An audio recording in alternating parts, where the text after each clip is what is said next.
Des civils tués sous les bombes à Kiev. Des systèmes de défense anti-aérienne réduits en cendres en Russie. Ces dernières 48 heures ont vu la guerre entrer dans une nouvelle spirale. Une escalade aux conséquences immédiates sur le terrain, mais aussi sur notre économie et notre stabilité. Bienvenue dans Monde décrypté, je suis François Mercot.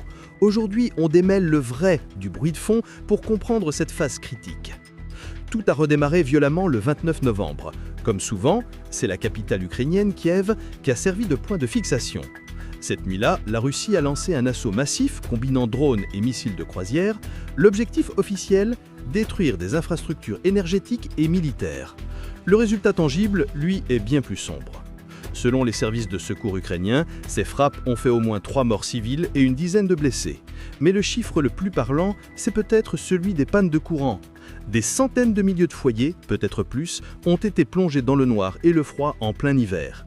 C'est une stratégie éprouvée. User la résilience d'un pays en ciblant son réseau vital, en frappant le moral de sa population. Une tactique de pression à distance dont le bilan humain n'est jamais un simple détail. Mais la grande nouveauté, c'est la nature et l'efficacité de la réponse ukrainienne. L'Ukraine n'a pas attendu. Dans les heures qui ont suivi et les jours suivants, elle a déclenché sa propre campagne de frappe.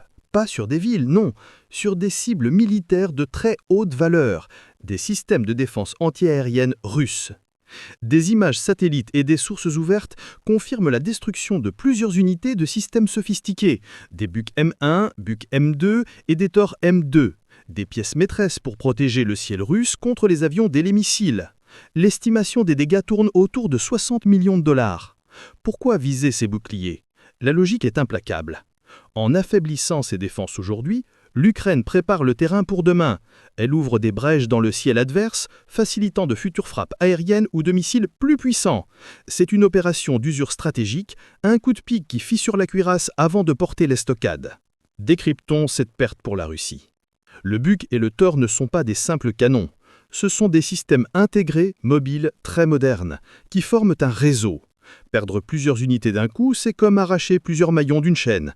Cela crée des trous dans la couverture radar, des zones plus vulnérables que l'adversaire peut cartographier et exploiter.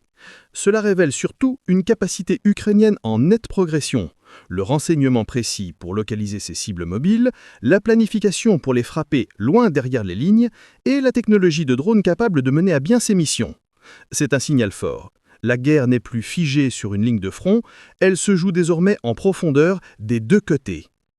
Et c'est là que cette escalade nous concerne directement, nous, en Europe et dans le monde.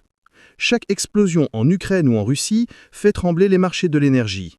Les frappes sur les centrales ukrainiennes menacent l'approvisionnement électrique local, mais aussi les exportations potentielles vers l'Europe. En réponse, les prix du gaz naturel peuvent s'envoler par spéculation et crainte de pénurie.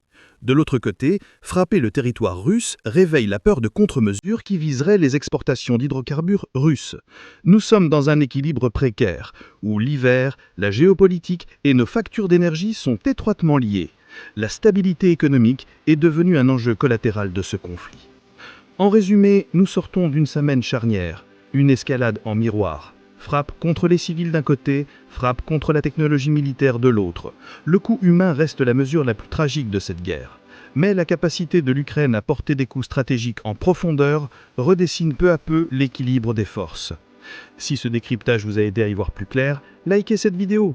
C'est le meilleur moyen de soutenir notre chaîne et de nous encourager à continuer. Pour ne rien manquer de nos analyses, abonnez-vous à Monde décrypté et cliquez sur la cloche. La situation évolue vite et nous serons là pour la décrypter avec la rigueur et la clarté que vous attendez.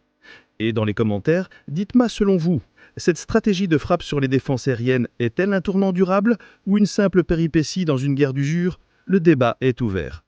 François Mercot, pour Monde décrypté, je vous dis à très bientôt. Restez curieux.